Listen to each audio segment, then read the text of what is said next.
Recently, King Charles visited the great country of Kenya, and everybody in East Africa was talking about it. The king visited certain places where he was eating street food, and I mean, it was great seeing him there for many people who are from the great country of Kenya. But King Charles made an apology for basically being a colonial master. And he made an apology for all of the horrible things that the country of England has done on the great country of Kenya. So that clip there expresses regret, not necessarily an apology. But there are some people from England who are very upset that King Charles is telling Kenyans how sorry he is. Like, how dare this British monarch go and tell these Africans that he's sorry. These Africans that you're gonna hear that we feel like we are better than them. And guys, I want you to get ready for this clip that we're gonna review, because it is not only very racist, but it's also very disgusting. Let's check it out and let's be amazed. I wish the king had more pride in Britain. But it seems that every time King Charles visits the West Indies or Africa, he's got to crawl, he's got to grovel, he's got to apologise for Britain's wicked colonial past and pretend it was 100% evil. And it's the whole same story again on his visit this week to Kenya, where activists are hoping that after sorry comes reparations, free money. The wrongdoings of the past are a cause of the greatest sorrow and the deepest regret. There were abhorrent and unjustifiable acts of violence committed against Kenyans as they waged, as you said at the United Nations, a painful struggle for independence and sovereignty. And for that, there can be no excuse.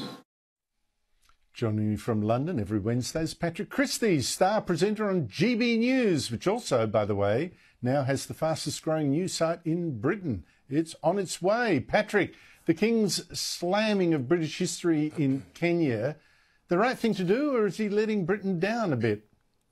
The one thing about white people that I think that we need to understand, they're always going to be proud of where they are from. No matter how horrific it may be, they're going to stand on that history.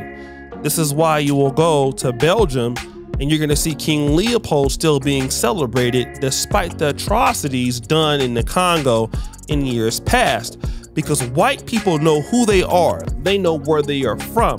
They don't belittle their ancestors. Even if they want to regret it, they're still proud of it. They're not going to trade places with Africans or anybody doing less than them. They can say they're sorry about it all day, but they never forget where they come from.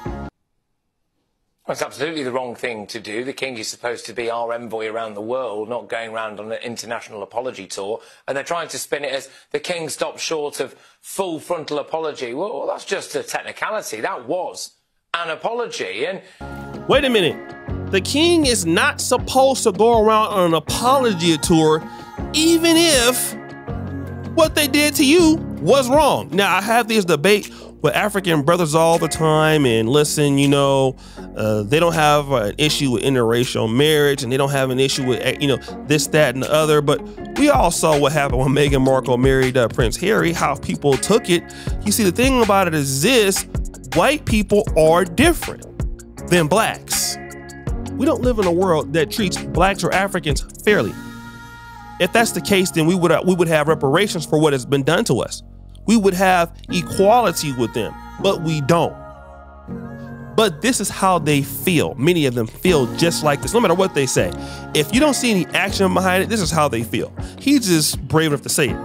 yeah, we've seen it time and time again from the royal family. There was a lady whose real name is Marlene Headley, who went by the name of Ngozi Fulani and then dressed in full African clobber and attended an event at Buckingham Palace. She took a great umbrage as a member of the royal household, Lady Susan Hussey, who'd been the Queen's closest confidant for decades, asking her where she was really from, which might have been slightly clumsy, but also not the most ridiculous question, given the circumstances.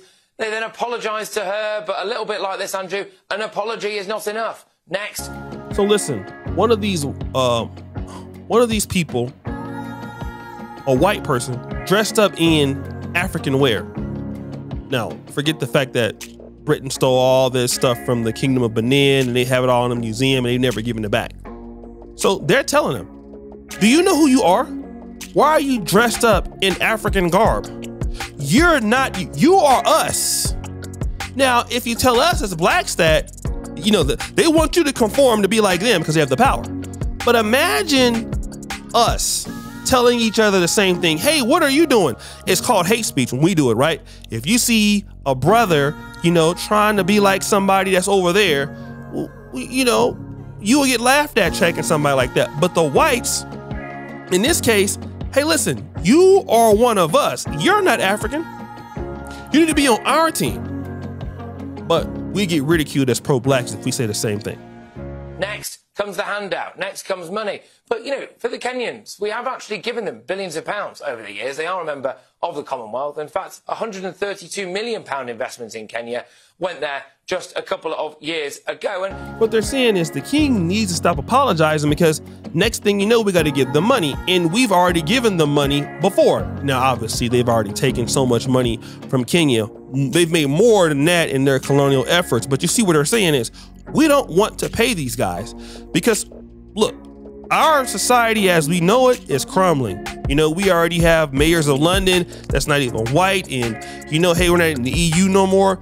We're not going to go and we don't want to pay these people what they are owed, right? Even though we stole it from them or dominated them and we've killed off their groups, we don't want to pay these people. So, King, you need to stop with all that BS. Can I just say, you know, whenever we see incidents take place in this country, if we see a terror attack or something like that, we don't ever expect an entire community to apologise for the actions of one rogue individual. So why should our entire country now, and every British person living in it, and our current serving monarch, apologise for things that had nothing to do with him?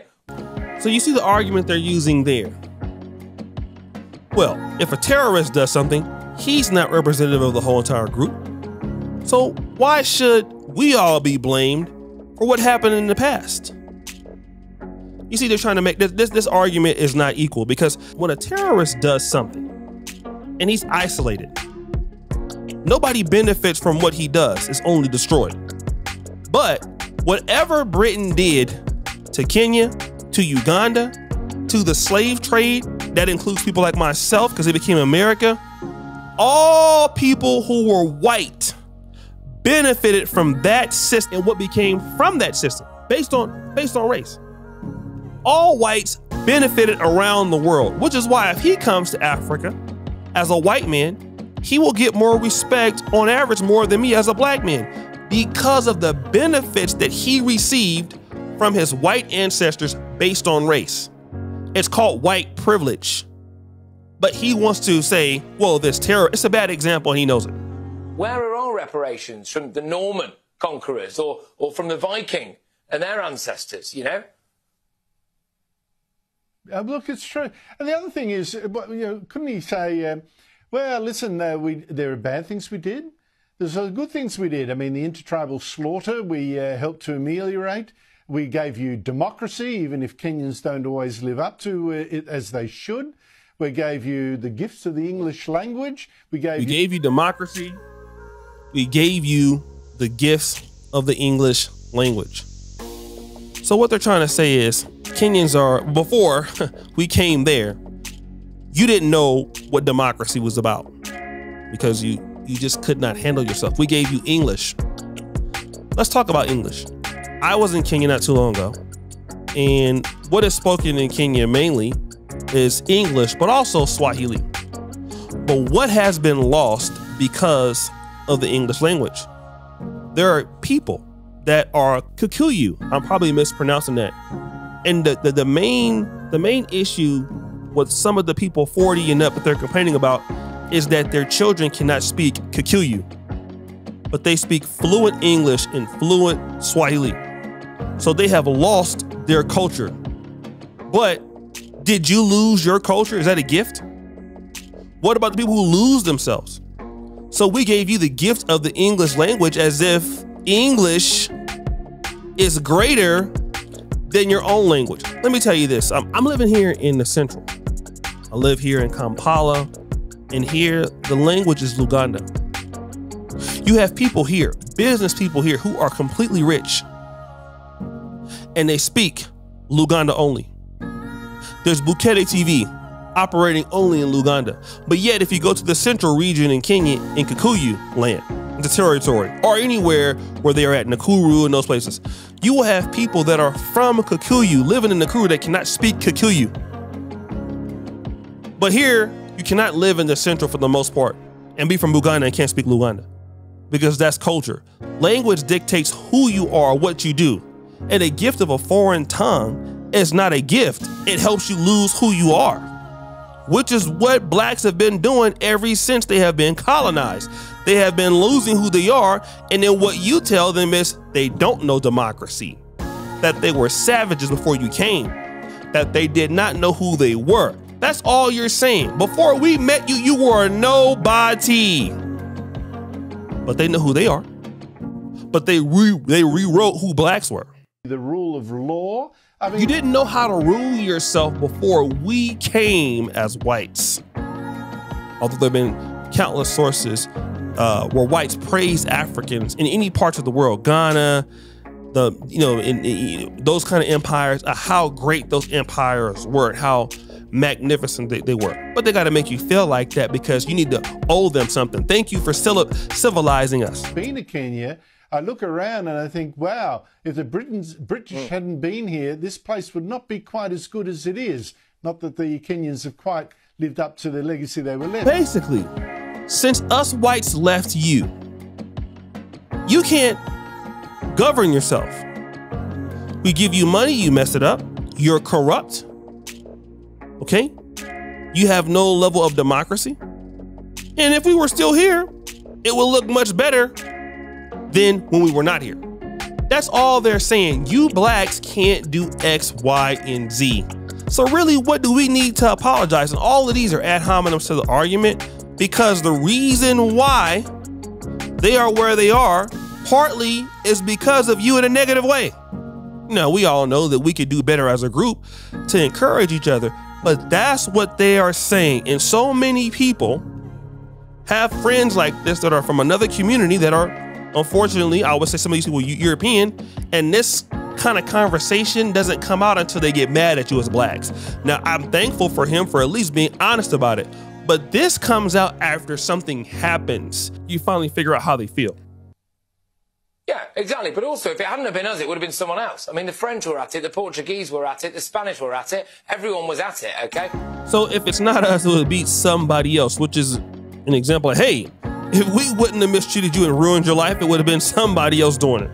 Okay, so if it wasn't the Brits that had gone in there at that particular moment in time, it would have been somebody else. And I don't see these other countries queuing up to apologise either. But it just ties into something else that's really going on in this country as well, which is, you know what kids are going to be taught in school today, don't you? That our king has gone abroad to Kenya and apologised for our past, which gives teachers another excuse to teach youngsters in this country now that Britain's past is terrible and that we were an evil force around the world. I mean, I've always said this, and I always will. The world has been very lucky to have Britain, actually, and at times it has been a gift to the world. Yes, there were historic wrongs. Yes, there have been things that have gone wrong because things were different. Times were different back then. That's not to excuse them, but we shouldn't be apologising for those things now. No. He said something very important. What will the school kids in the future be taught about Britain? They're going to teach them horrible things about us, and that's important. Because in order for you to maintain your white privilege, you have to be known as somebody that's dominant in the past. But he doesn't care about what the British system is teaching African kids here right now in Africa about themselves. Do you know that the British system here in Africa makes little girls cut their hair off bald? They can't grow their hair. These kids feel like they have been dominated with that same British educational system. When you go to London and you're black and you're taught, just like me in the United States, you're not taught great things about your history, who you are, but it's very important for whites and their kids to be taught about who they are. And even in America, even in America and Africa, the blacks are always taught about how great somebody else is, but you're never taught about how great your people are. So you always look at yourself inferior to them. And they don't want whites to look at themselves as inferior, as people who've committed atrocities in the past. They don't want them to know that, because then it's the end. They need to keep being known that, hey, Britain is a gift. So what should that teach you? If you teach your kids that you actually have a great history, you are from someplace, you will rise to the position of a top power. Somebody has to be taught they were great. And on the flip side, somebody needs to be taught that if it wasn't for us as whites coming over to Kenya, you would still be living in the past. If it wasn't for us teaching you English, you would still be somewhere living in the past. If it wasn't for us civilizing you and teaching you democracy, you wouldn't be living in, you would be somewhere living in the past. And if it wasn't for us, you would be nothing. But God damn it, we got to teach our kids that they're everything. And that is how white supremacy continues to flourish on one end, and how the destruction of blacks declines on the others. They just gave you the whole playbook right there. They were dumb enough to break it down to you. And that's how many folks, I believe, feel like this behind closed doors. Of course, they can't come out and say it, but blacks have to wake up, okay? You are never supposed to be taught about who you are. You're supposed to let them teach you about who you are. But they teach themselves about who they are not. And that's how they maintain control. So guys, what do you think? It's your boy O'Shea Duke Jackson, back at it again here on the show. I'm out.